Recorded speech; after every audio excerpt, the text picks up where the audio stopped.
The consequences of war and conflict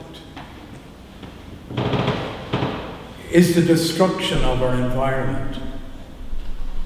It seems somewhat obvious to state this, but war has a terrible and long-lasting impact on our environment.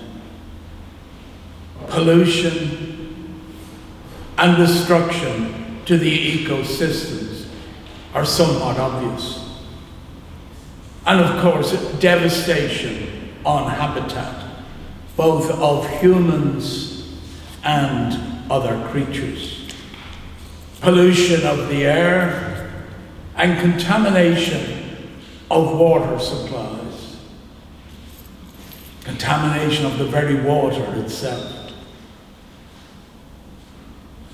And there can be long-term damage, longer than we even imagine. Like one example, after the First World War, agricultural land did recover quite quickly. However, some areas where there was heavy fighting during the First World War, unexploded ordnance bombs still remain and contaminate land in countries such as Belgium. And some of that may take centuries to recover.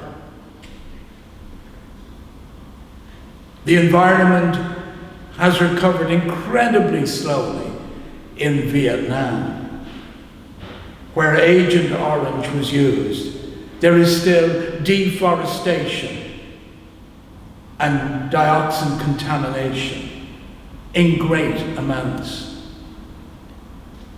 Now, if you think of today, all the conflicts and wars that we have on our planet, I'm sure they are all, at this very moment, adding to the destruction of our beautiful planet.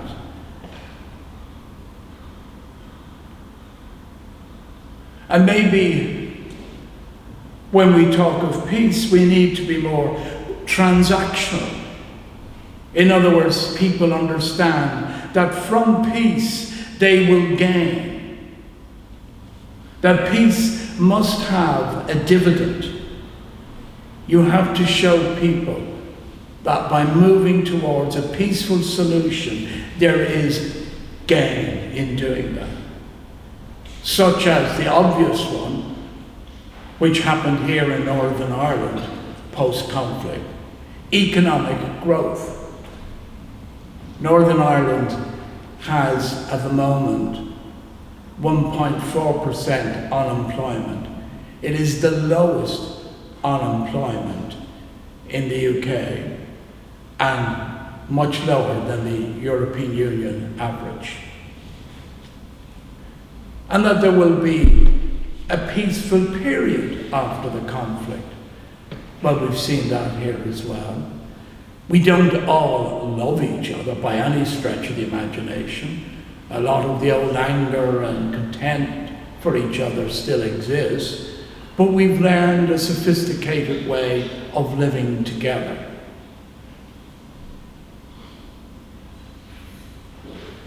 And in Vietnam, or in the Middle East, in Gaza alone, it will take possibly 10 years and $53 million to put things right there again. And that's only one place. We don't mention Sudan or many, many other places where even more destruction has taken place.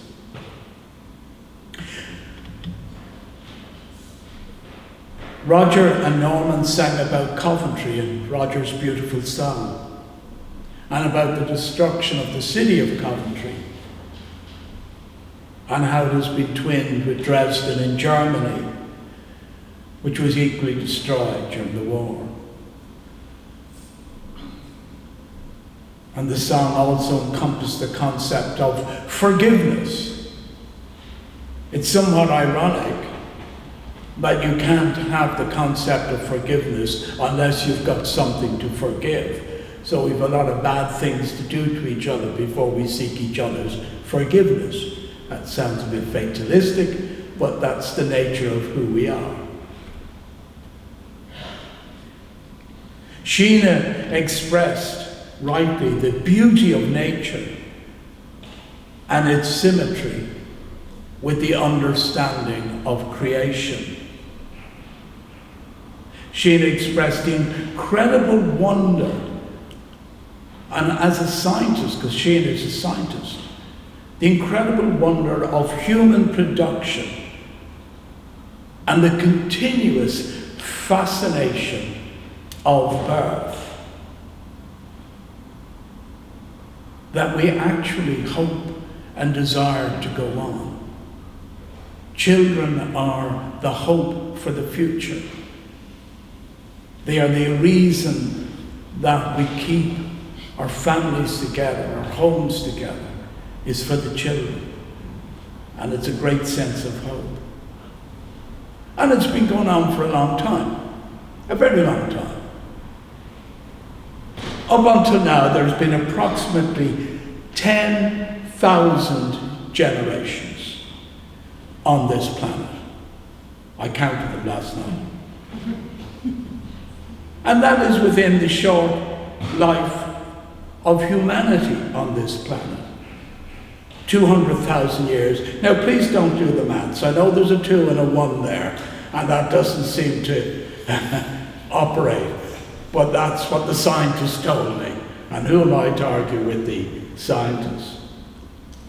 And that's out of billions of years of existence. It's a very short period in the life of the planet that us lot have only been here for 200,000 years in some shape or form.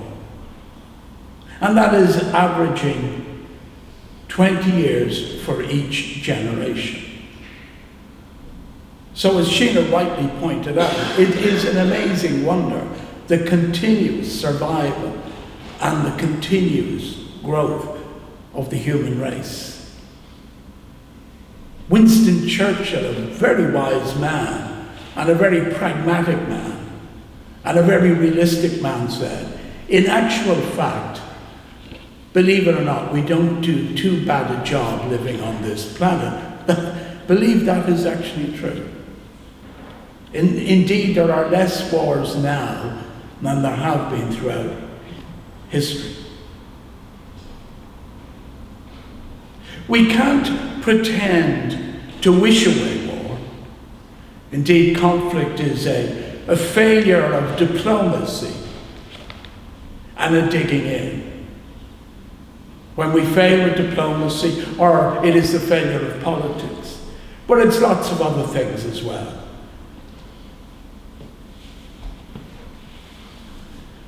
We all lack empathy, and I think we have to try and see that within ourselves. We do lack empathy, and our feelings of hopelessness, our feelings of pain, usually depend on which side we support. I honestly believe that. And I think we need to look at ourselves in that way. On Friday the 15th, Friday just gone, there was a beautiful ceremony from the Arboretum. I think that's how you pronounce it, it's probably not that. The Arboretum is the national monument and was built to serve as a year-round national centre of remembrance. And it was inspired by Arlington Cemetery in Washington. If anybody has ever visited Arlington Cemetery, you cannot but be touched by the sacredness of that place. Friday's ceremony was to mark VJ Day, Victory in Japan Day. And there were a lot of testaments from men who had fought in that war. What was incredible, of course, was to see that there were men not only from Britain and Ireland, but particularly from India and from Africa, who had served, who are sometimes forgotten, many times forgotten. As a matter of fact, it was commented that these were the forgotten soldiers at this commemoration. And one old man, one old soldier, said, we all believed on that day, a bit like after the First World War, that was definitely the war to end all wars, and here we are again. But that is the way we should always feel when we are commemorating or marking the tragedy of our dead, that we hope this will never be repeated. In the Old Testament, there are many instances which refer to God's sanctioned wars and destruction. We get the impression that God has given permission for these wars and has called upon destruction. And I'm not an Old Testament scholar by any stretch of the imagination. So we sometimes have to be careful how we read that, whilst that in part can be true. Because the God who's angry with us and the God who's telling us to do X, Y, or Z is the God that we have possibly put words in his mouth to okay the various destruction, such as the conquest of Canaan. But the idea of God on your side is not just in the Old Testament, it exists today. It's still in vogue. Indeed, on this island, if you take the time to read the 1916 proclamation, which called for a rebellion against British control in Ireland, it's full of asking God to bless our arms and demanding that every Irishman and every Irish woman should rally to the flag in the name of Ireland and in the name of God. Now, I can't quite remember the words of the Ulster Covenant, but I have a feeling God's in there as well. I'm nearly certain is that God said, yeah, God, would you bless this for us, please? Yeah, I'm sure he's in there as well. So God gets to bless every war. German bayonets in the First and Second World War had Gott mit uns, God with us, stamped on each bayonet. So maybe it's inspired by the Old Testament for God to bless our arms. And Ireland is not unique, as I said. God is busy blessing the various invocations to fight around the world today. Sometimes the God of a different people, using a different name for that God. All making peace more difficult and continuous destruction of our environment. Optimistically, along came the New Testament. Hooray! And Jesus, emphasizing peace. And Jesus is our inspiration. Although I was listening carefully to Paul last night, and I'm considering what Paul said, is he wasn't necessarily always meek and mild. And that is true. He did get angry, and he showed his anger at times. I don't know if he ever punched anyone in the mouth. There's no reference to it in Scripture anyway. But the New Testament, God is reshaped by the words of Jesus in peace, love, and as Roger and Norman saying, forgiveness. And forgiveness is not easy. And no one should be ever pushed into the position of being forced to forgive. There were some efforts done here after the conflict, bringing people on television and asking them, how do you feel about that now? About somebody who had taken a loved one's life. And nearly compelling them. I was genuinely disappointed in Bishop Desmond Tutu when he did it. Genuinely disappointed what he did. And that New Testament sense of peace, love, and forgiveness is at the center of understanding of Christianity. But still bearing in mind that peace is brought about by transactional gain. That people have to see something positive in some shape or form in order to enter into that commitment.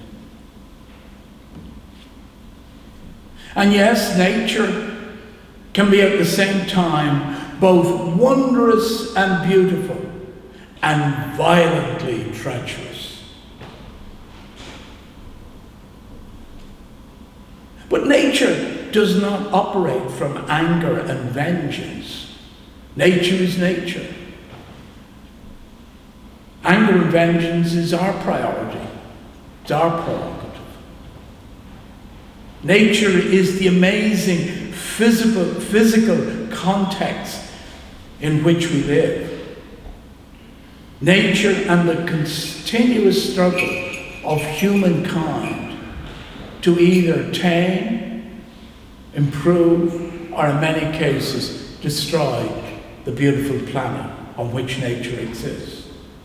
I remember after the tsunami a number of years ago, one person I spoke to who gave up on religion because of the tsunami. How could God let the tsunami happen? And I understand that because I was watching Bill Maher, a TV presenter in America, a very bright guy, saying something similar, that he's an atheist because he cannot really grasp the idea of a God that actually allows people to develop cancer, allows people to die of war, allows people to die from hunger. Yet that's not the God that I submit to. I don't necessarily believe in a God who intervenes. He gave us free will. And yet, after the tsunami in the Far East,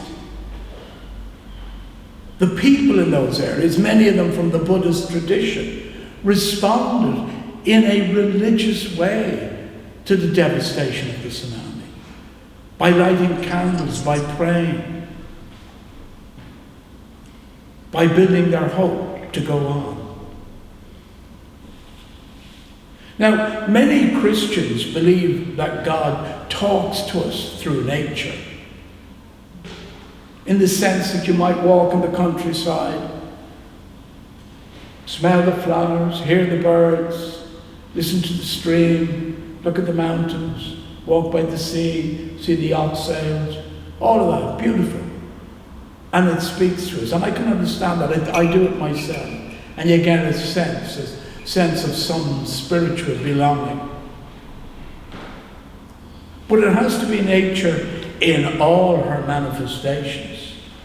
All her manifestations. Not turning off a David Attenborough program when you see a lion eating a little gazelle, which is part of nature. And think, I don't want that bit. That is all part of the planet that we live in. The planet that we believe was created by a divine hand. You have to decide that you accept, and you have to make up your own mind about it. See, the difficulty with Ecclesiastes, which I read earlier on, is the time. There's a time for this and a time for that. But it's knowing the time. A time for war and a time for peace. Poor old Neville Chamberlain hoped it was time for peace in 1939. And by the way, Neville Chamberlain came from a Unitarian family, so he was one of us lot, in a sense. And he believed in 1939 that it was a time for peace.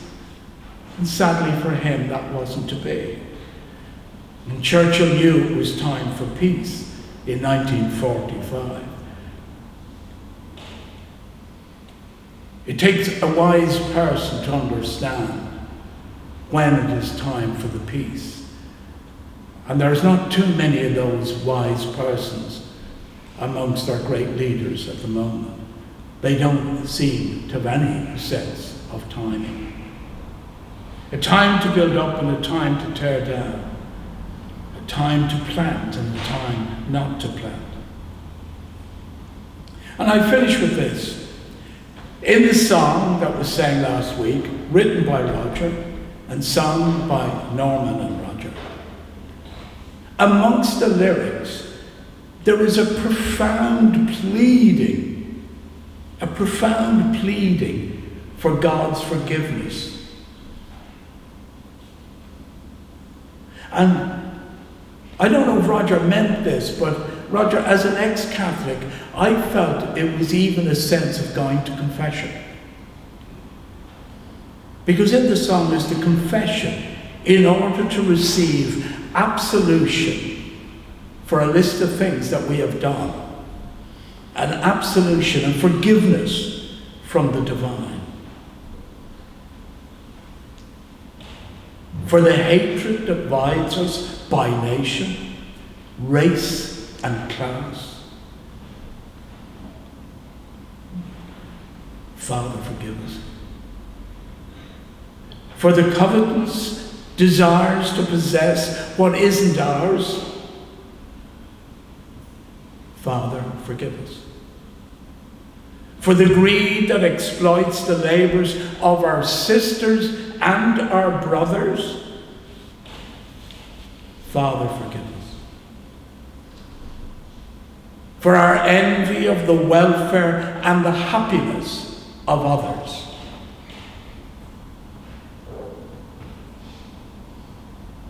Father, forgive us.